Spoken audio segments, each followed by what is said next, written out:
Hello बच्चों, आज हम लोग पढ़ने वाले हैं लेक्चर नंबर 7 यानी हैलोजन। तो सबसे बड़ी बात यही है कि हैलोजन आखिर में रखा गया कहाँ पे। तो हैलोजन को वर्ग 17 के यानी 7th ए में रखा गया है। वर्ग 17 के 7th ए उपवर्ग में रखा गया है। अब हैलोजन में कौन कौन है उसको देख लेते हैं। फ्लोरीन है, क्लोरीन है, ब्रोमीन है, आयोडीन है और एस्टेटिन है। तो फ्लोरीन का परमाणु क्रमांक 9 है, क्लोरीन का 17, ब्रोमीन का 35 और आयोडीन का 53 और 85 का एस्टेटिन का 85 होता है। जो ये जो तत्व हैलोजन, इसको हैलोजन जो है यह समुद्री लवण जैसे के रूप में समुद्री लवण पाए जाने के कारण इसका नाम पड़ गया हैलोजन। और इसमें एस्टेटिन जो होता है वह रेडियो एक्टिव तत्व होता है। अब क्या देखते हैं, इसमें इलेक्ट्रॉनिक विन्यास को देखते हैं कि आखिर में सबको एक ही वर्ग में क्यों रखा गया है। इसके बारे में जानने के लिए इलेक्ट्रॉनिक विन्यास को देखते हैं। अब इसके इलेक्ट्रॉनिक विन्यास को देखें। इलेक्ट्रॉनिक कॉन्फ़िगरेशन, फ्लोरीन का 9 तो 1s2 2s2 2p5।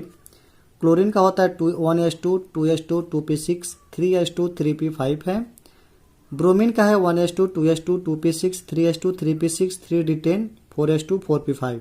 एंड देख रहे हैं कि यह हम लोग का आवर्त संख्या 2 है तो बाय कोष में 2s2 2p5 है।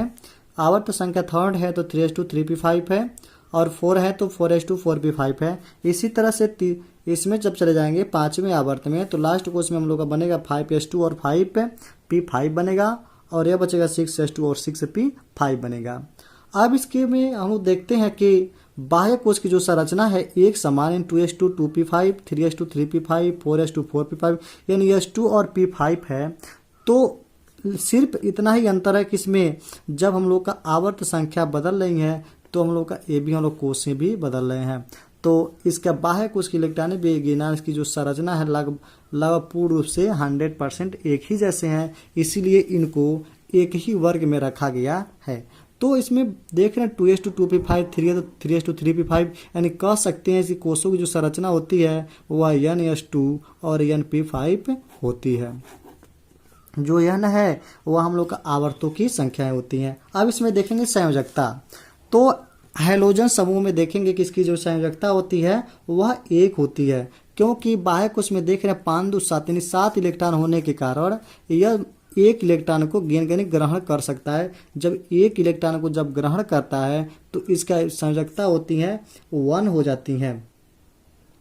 अब क्या बात आती है कि इसमें देखा जाता है कि जो फ्लोरीन होता है इसकी संयोजकता सिर्फ 1 होती है, बाकी सभी तत्वों की जो संयोजकता होती है वह 1 3 5 7 इनकी संयोजकताएं हो जाती हैं। 1 भी होता है और 3 भी होता है, 5 और 7 भी होते हैं, जबकि फ्लोरीन का ऐसा नहीं होता है। तो आप लोगों को एक बहुत ही ज़बरदस्त क्वेश्चन पूछता है कि क्या कारण है कि फ्लोरीन की संयोजकता 1 होती है लेकिन अन्य सभी तत्वों की संयोजकता 1 3 5 7 बहुत अन्य कई तरह से हो सकती हैं, क्यों? तो हम लोग कहते थे उसमें कह देंगे कि फ्लोरीन की जो संयोजकता 1 इसलिए होती है क्योंकि इस सभी में d ऑर्बिटल है। क्योंकि यहाँ पे देख रहे हैं 3d है, 3d में 0 है, लेकिन तो इसमें d ऑर्बिटल नहीं है। इसी कारण यह अपना स्टॉक प्रसार नहीं कर सकता है, जिसके कारण इसकी संयोजकता सिर्फ 1 ही होती है, जबकि इन लोगों की संयोजकता होती है 1 3 5 7 होती है। और रही बात 1 3 5 7 होने का कारण देख लेते हैं।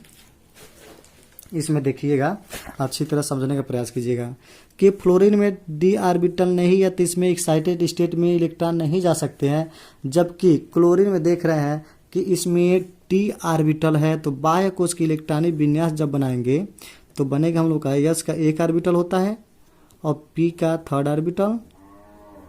एक ही समझ जाएंगे तो सब समझ जाएंगे। और d का 5 ऑर्बिटल, 1 2 3 4 5। तो इस देख रहे हैं s में 2 इलेक्ट्रॉन है तो देख 2, ये हम लोग का 3s है, ये 3p है और हम लोग का 3d है। ये क्लोरीन के लिए समझा रहा हूँ। तो और p में 5 इलेक्ट्रॉन है, 1 2 3 4 5। अब जब फर्स्ट एक्साइटेड स्टेट करेंगे, एक्साइटेड स्टेट फर्स्ट उत्तेजित अवस्था जब करते हैं फर्स्ट में, तो क्या होता है कि इसमें का जो इलेक्ट्रॉन होता है यानी इसमें का 1 इलेक्ट्रॉन चला जाता है यहाँ पर।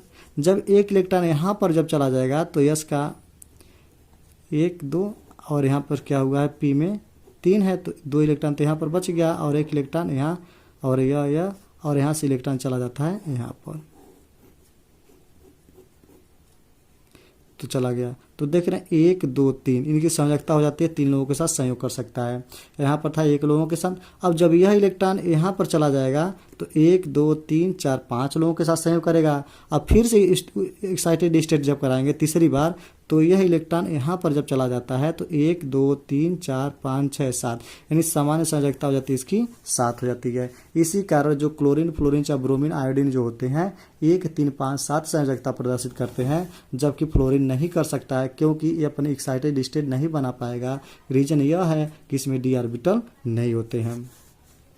अब इसका ऑक्सीकरण अवस्था देख लेते हैं। ये तो संयोजकता था, ऑक्सीकरण यानी ऑक्सीडेशन स्टेट देख लेते हैं कि इसकी जो ऑक्सीडेशन स्टेट जो होती है -1 होती है, यानी कह सकते हैं कि यह हैलोजन होती है -1 से लेकर के 7 तक के यानी +7 तक की संयोजकताएं ऑक्सीकरण अवस्था प्रदर्शित करती हैं।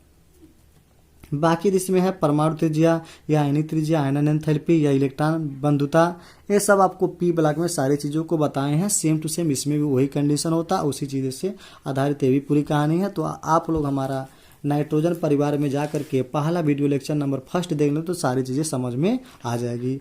अब हम लोग क्या करेंगे, सिर्फ इसमें देख लेंगे कि फिजिकल प्रॉपर्टीज़ का। तो फ्लोरीन और क्लोरीन जो होती हैं वह गैस होती है।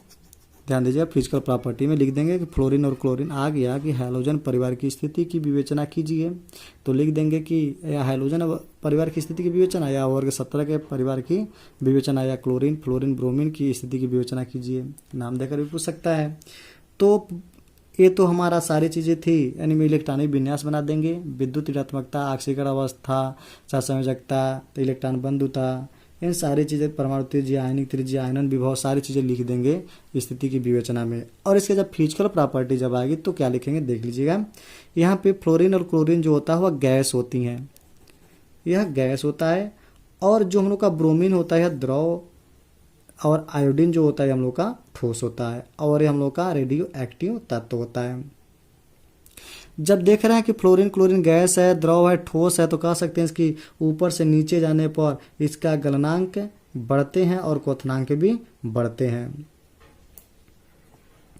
अब हम इसमें देखेंगे कि बहुत सारे इसके यौगिक बन सकते हैं, जैसे मान लीजिए क्लोरीन के बारे में इसमें अच्छे से इसका अध्ययन करेंगे। क्लोरीन बनाने की विधि, गुण, उपयोग, इन सारी चीज़ों को इसमें अध्ययन किया जाएगा। तो हेडिंग डालीजिएगा क्लोरीन।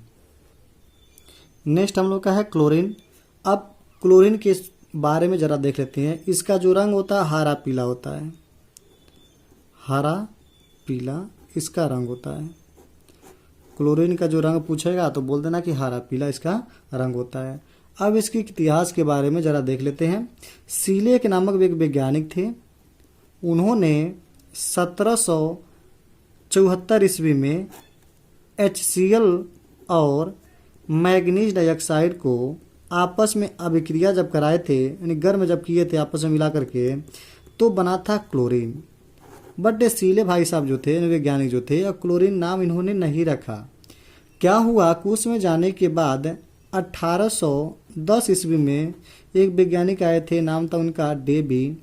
उन्होंने तात्विक प्रकृति के आधार पर यह इस जो गैस थी, जो क्लोरीन नाम तो पता नहीं था किसी का, तो यह हल्के पीले रंग का निकला।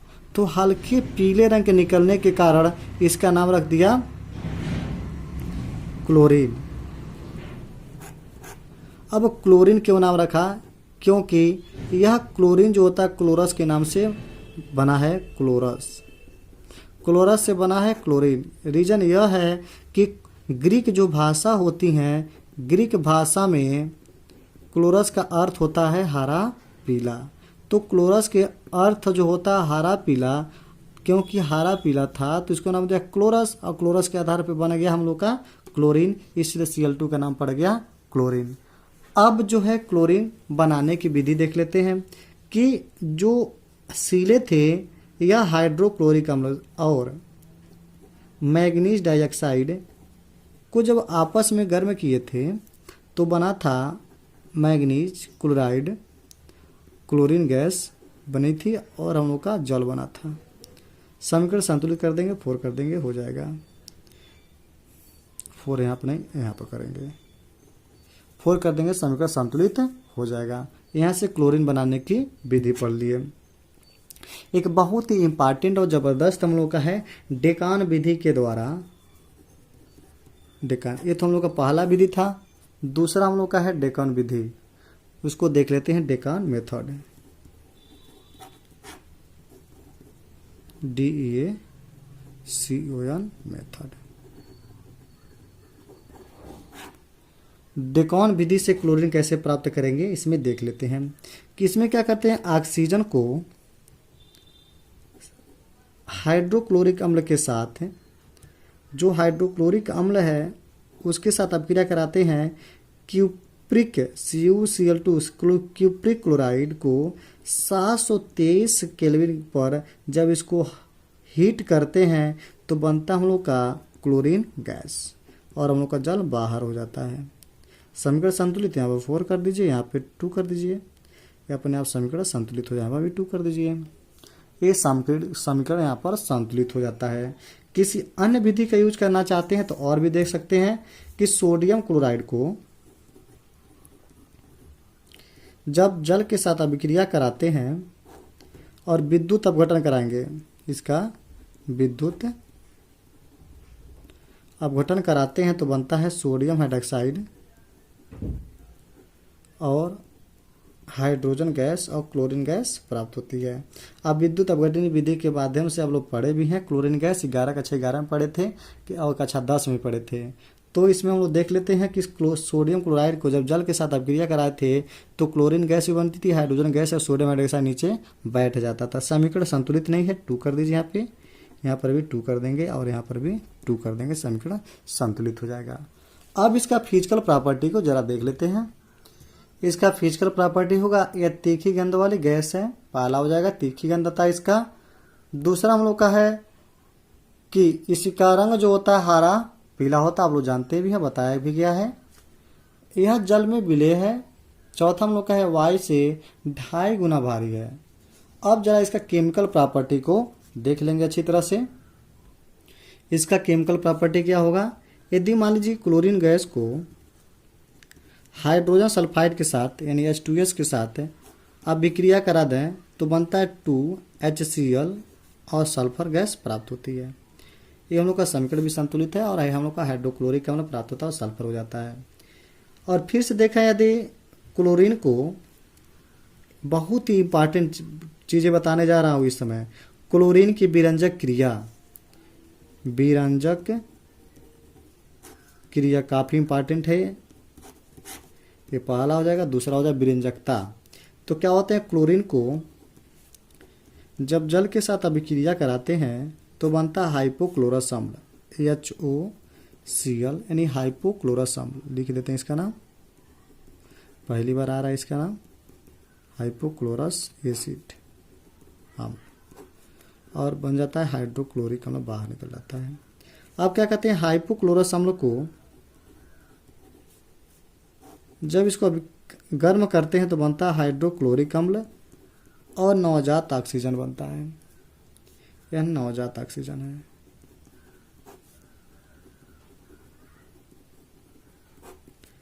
अब क्या करते हैं, कोई रंगीन पदार्थ होता है उसको नवजात ऑक्सीजन के साथ ऑक्सीकरण जब कराते हैं तो रंगीन पदार्थ को रंगहीन में बदल देता है, रंगहीन पदार्थ में कन्वर्ट कर देता है। ये इसकी विरंजकता थी और आप लोग इसने विरंजकता को पढ़ा अच्छे से। तीसरा हम लोग देख लेंगे, एक और ही अच्छा खासा है कि सोडियम जब हाइड्रोक्साइड को क्लोरीन के साथ जब गर्म करते हैं तो बनता है हम लोग का सोडियम क्लोरेट यानी NaClO3 और NaCl और बन जाता है H2O। समीकरण को संतुलित कर देंगे कैसे, यहाँ 6 कर दीजिए और यहाँ 5 कर दीजिए, 3 और यहाँ पर भी हो जाएगा 3। ये समीकरण संतुलित हो गया। ये सोडियम क्लोरेट है, सोडियम क्लोराइड है और जल होता है। यही बात यदि सोडियम हाइड्रोक्साइड को क्लोरीन के साथ ठंडा जब कराते हैं, देखिए गर्म कराएंगे तो क्या बनेगा, ठंडा करेंगे तो क्या बनेगा, बहुत इंपॉर्टेंट ये भी है। तो जब ठंडा करते हैं तो बनता है सोडियम हाइपोक्लोरेट यानी क्लोराइड, इसको कहते हैं NaOCl बनता है और NaCl और जल बना जाता है। यह सोडियम हाइपोक्लोरेट होता है।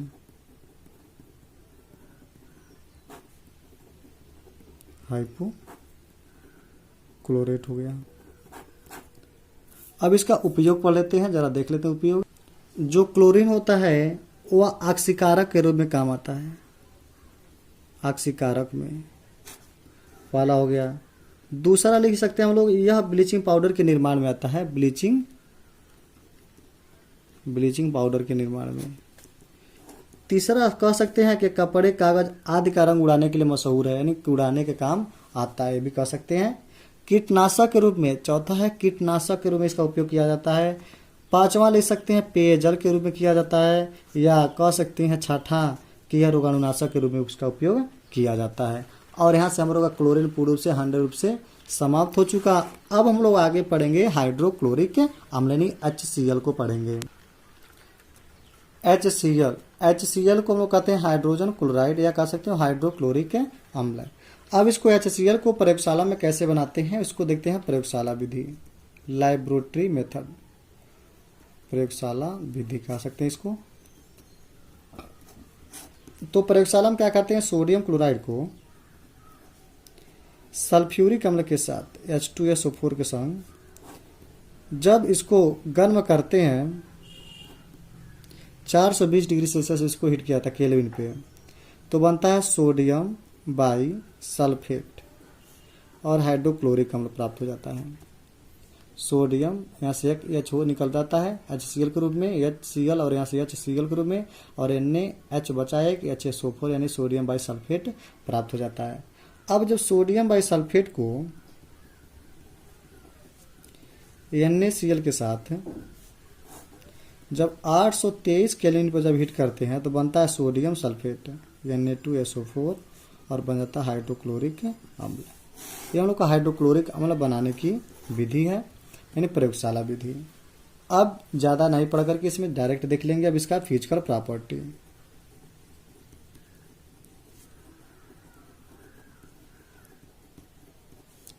फिजिकल प्रॉपर्टी में क्या होगा, यह रंगहीन एवं तीक्ष्ण गंध वाली गैस है। लिख सकते हैं इसको, आप चाहे तो नोट्स भी लिख सकते हैं कि यह रंगहीन एवं तीक्ष्ण गंध वाली गैस है। दूसरा लिख सकते हैं जल में अत्यधिक विलय होता है, इसका स्वाद खट्टा होता है, यह वायु से भारी होता है। इसका फिजिकल प्रॉपर्टी हो जाता है। अब इसमें हम लोग देखते हैं केमिकल प्रॉपर्टी इसका।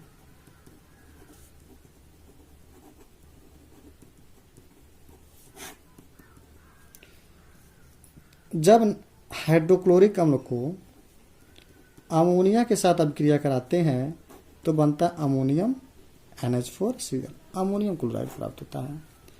ये तो इसका केमिकल एक प्रॉपर्टी हो गई। या कह सकते हैं कि जब हाइड्रोक्लोरिक अम्ल को सोडियम कार्बोनेट या सोडियम बाइकार्बोनेट या सोडियम सल्फाइड के साथ जब अभिक्रिया कराते हैं तो जल और कार्बन डाइऑक्साइड या सल्फर डाइऑक्साइड बाहर निकलता है और एक लवण बनाता है।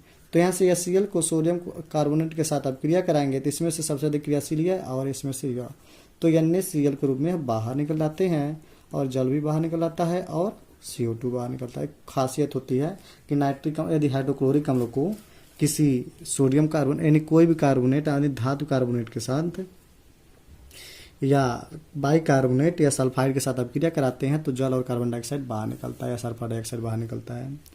और यदि HCl को समीकरण संतुलित कर लेते हैं तो 2HCl कर लीजिए, यहाँ पर 2NaCl का समीकरण संतुलित हो जाएगा। यदि HCl को सोडियम बाइकार्बोनेट के साथ अब जब अभिक्रिया कराते हैं तो बनता है NaCl, H2O और CO2 बनता है। वहीं जब सोडियम सल्फाइड के साथ HCl की अभिक्रिया कराते हैं तो बनता है 2NaCl, H2O और तभी से हम लोग C था CO3 था तब SO3 तो SO2 बनता है। ये तो था इसका केमिकल प्रॉपर्टी। इसका उपयोग देख लेंगे। पहला उपयोग औषधि के रूप में, दूसरा है प्रयोगशाला में अभिकर्मक के रूप में, तीसरा है एक्वारेजिया बनाने में, चौथा है रंगाई, चमड़े और अन्य उद्योगों में इसका उपयोग किया जाता है। अब एक्वारेजिया क्या होता है उसको देख लेते हैं। यानी HCl और HNO3 का 3 संबंध 1 के अनुपात में जब मिश्रण बनाते हैं उसी को एक्वा रेजिया कहते हैं। हैलोजन परिवार का सबसे लास्ट टॉपिक हम लोग का है अंतरा हैलोजन यौगिक, यानी वे हैलोजन जो अन्य हैलोजनों से क्रिया करके उनके यौगिक बनाते हैं उसे अंतरा हैलोजन यौगिक कहते हैं। तो एक बार और देख लेंगे, वे हैलोजन जो किसी अन्य हैलोजनों के साथ अभिक्रिया करके यानी क्रिया करके हैलोजन बनाते हैं उसको अंतरा हैलोजन यौगिक कहते हैं। जैसे हमारे ClF3 हो जाता है, या IBr5 हो जाता है, या ClF हो जाता है। ये सब अंतरा हैलोजन है, बाकी अन्य भी हैं, इसको देख लेते हैं। जैसे हम लोग कह सकते हैं कि X1 डैश, या X3 डैश, या X5 डैश, या X7 डैश। X जो है यह बड़े आकार वाले हैं सब, यानी X जो है बड़े आकार वाले हैं सब, और X डैश जो है यह छोटे आकार वाले हैं लोग। तो क्या होता है इसमें कि फ्लोरीन और क्लोरीन को जब आपस में अभिक्रिया कराते हैं यानी गर्म करते हैं तो बनता है हम लोग का ClF एंड 2ClF। जो फ्लोरीन होता है यह बड़े आकार वाला है, और जो क्लोरीन होता है यह फ्लोरीन जो छोटे आकार वाला है और हम लोग का बड़े आकार वाला है। तो बड़े आकार वाला X और हम लोग का F बनता है। यदि फिर से और अधिक हीट करें फ्लोरीन को, जब क्लोरीन के साथ और अधिक गर्म करें तो बनता है ClF3 बन जाएगा, क्योंकि हम लोग का छोटे आकार का है और बड़े आकार का है। तो छोटे आकार बड़े आकार, छोटे आकार बड़े आकार, ऐसी तरह से हम लोग का प्राप्त हो जाता है। यदि मान लीजिए ब्रोमीन को आयोडीन के साथ गर्म करें तो बनता IBr3, और अधिक गर्म कर देंगे इसको। यदि ब्रोमीन को आयोडीन के साथ अधिक गर्म कर देंगे तो बन जाएगा IBr3 बनता तो 5 बन जाएगा। यानी इसी तरह से सभी यौगिक बनते हैं कि फ्लोरीन को मान लीजिए फ्लोरीन को जो है, या मान लीजिए फ्लोरीन को ब्रोमीन के साथ अभिक्रिया कराएं, समीकरण संतुलित कर दीजिएगा इसका। यहाँ पे 3Br3 हो जाएगा और यहाँ पर हम लोग का 2 हो जाएगा, और यहाँ पर हम लोग का 5 है ना, तो यहाँ पर 5 हो जाएगा, और यहाँ पे 2 सही है, और यहाँ पर भी 2 हो जाएगा। और यहाँ पे फ्लोरीन को ब्रोमीन के साथ अभिक्रिया करा दें तो BrF5, समीकरण संतुलित, यहाँ 5 कर दीजिए, यहाँ पर भी 2 कर दीजिए। और यदि फ्लोरीन को गर्म कर रहे हैं, फ्लोरीन को ब्रोमीन के साथ, तो बनता है BrF7, और F समीकरण संतुलित कर दीजिए, 7 हो जाएगा, और यहाँ से 2 है तो 2 सही, यहाँ पे 2 हो जाएगा। इसी तरह से हम लोग का अंतरा हैलोजन यौगिक कंपाउंड यानी समाप्त हो गया। अब इसमें पढ़ेंगे अंतरा हैलोजन के गुण। इसके गुण को देख लेते हैं कि यह सभी यौगिक जो होते हैं सहज संयोजक अणु होते हैं तथा इनकी प्रकृति प्रति चुंबकीय होती है। ये हम लोगों का इसका गुण होता है। अब इसी के साथ हमारा वीडियो आज का हैलोजन पूरा का पूरा 100% समाप्त होगा। अब हम लोग मिलते हैं लेक्चर नंबर अगले नेक्स्ट में आखिरी गैस को लेकर के, और आज के लिए वीडियो यहीं पर समाप्त है। तब तक के लिए